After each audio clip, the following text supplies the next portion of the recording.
What's up, everyone? I'm Jay from DFSboutique.com. I'm here to break down the February 12th NBA slate. Gonna give you some picks. I'm gonna go too in depth. We'll make this a quick video. Real quick, big weekend for the boutique. Took down a bunch of NASCAR GGPs, 1-for-1, baby. So I guess you could say I am technically a Clash winner now. Also, NBA, took down some big winnings last night. Throughout the weekend, Dave's got the bad boy purring. Alex is doing great in hockey. So make sure you check us out. 50 cents a day, DFSboutique.com. Now let's get into some picks.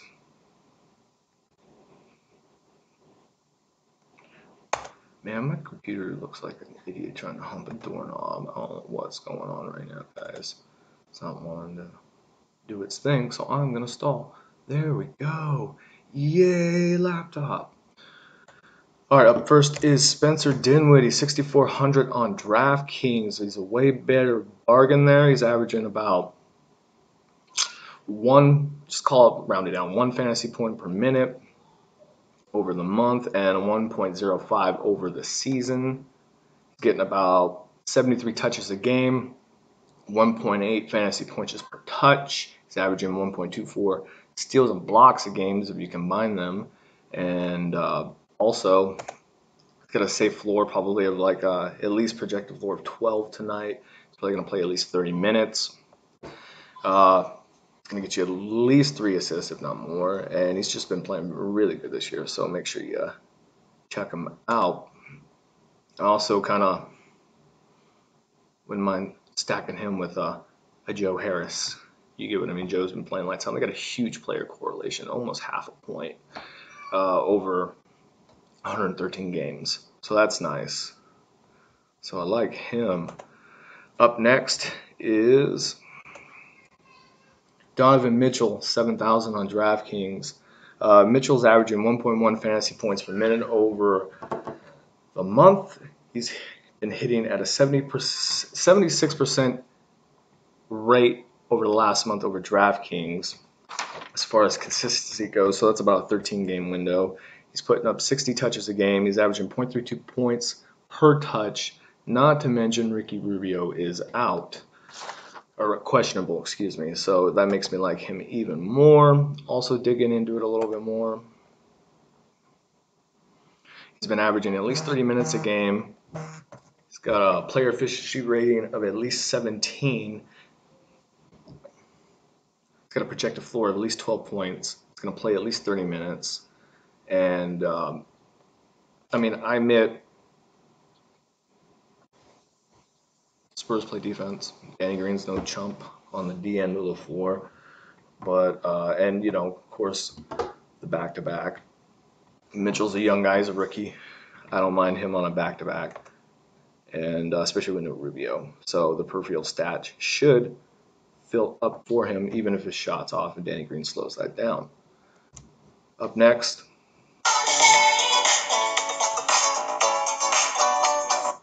Justin Holiday, 5,000 on DraftKings. I mean, you can also, I highly doubt Dunn's going to come back tonight. I mean, if they bring him back before the All-Star break, Bulls are kind of foolish, if you ask me. But 5,000 is a good value. Playing the atrocious Orlando defense. I mean, I guess they've been playing a little bit better since Elf got shipped out of town, but still really like Holiday on DraftKings. Huge bargain. I mean, Orlando is roughly letting 4 points beyond salary expectations to the shooting guard this year. He's down 500 on average since the start of the season on salary. He's projected to play at least 30 minutes, and he's going to get at least 12 points, so the floor is nice there. you want to dig into the little advanced analytics for him a little bit, he's putting up about 0.72 points per touch or per minute, excuse me, on 37 touches on 0.36 fantasy points per touch. So the implied game total seems a little low in my opinion. So I really like Holiday. I mean, you could look at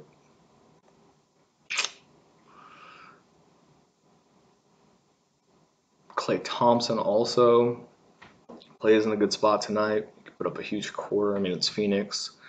Augustine's priced up some more on DraftKings. Kind of don't like that. I might go Mac if I'm going to go there. Alan Krabs been playing lights out. You can always go Danny Green.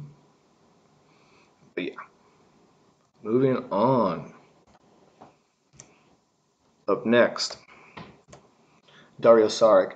Now, this is totally on the hunch or the suspicion or, I guess, of Embiid sitting. Saric is the play when Embiid sits. His numbers jump up high, way up in the air when, Embiid is off the court.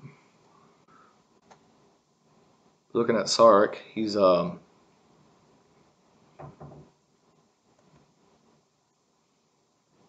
excuse me.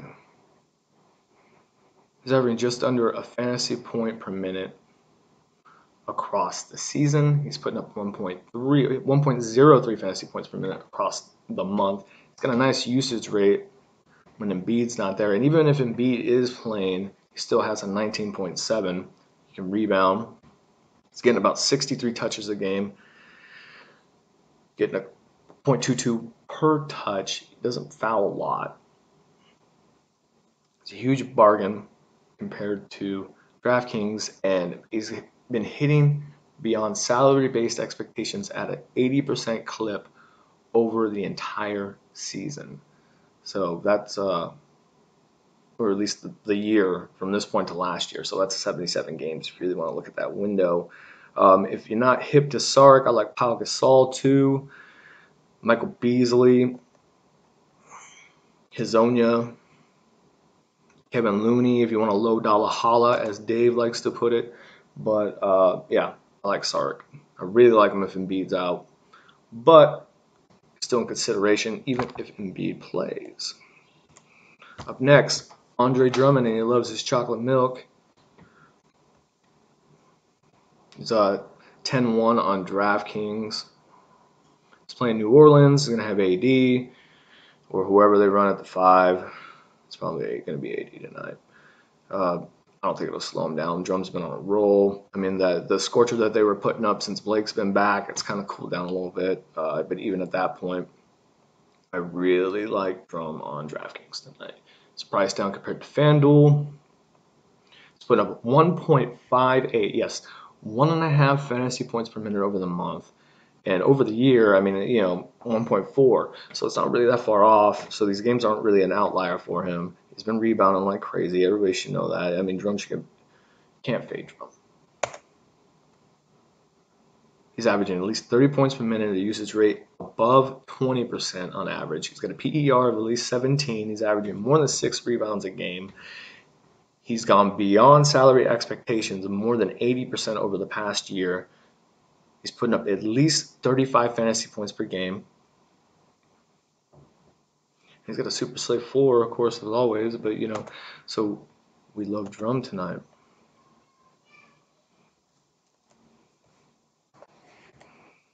So yeah, guys, head over to dfsboutique.com, give it a look, check it out, follow us on Twitter, hit us up if you got any questions, comments below. What do you guys think of the Isaiah Thomas trade to LA? I don't know how I feel about that. Clarkson was my dude. I'm a little butthurt, but hope Clarkson gets a ring now. Yep. All right, guys, take care. We will see you soon.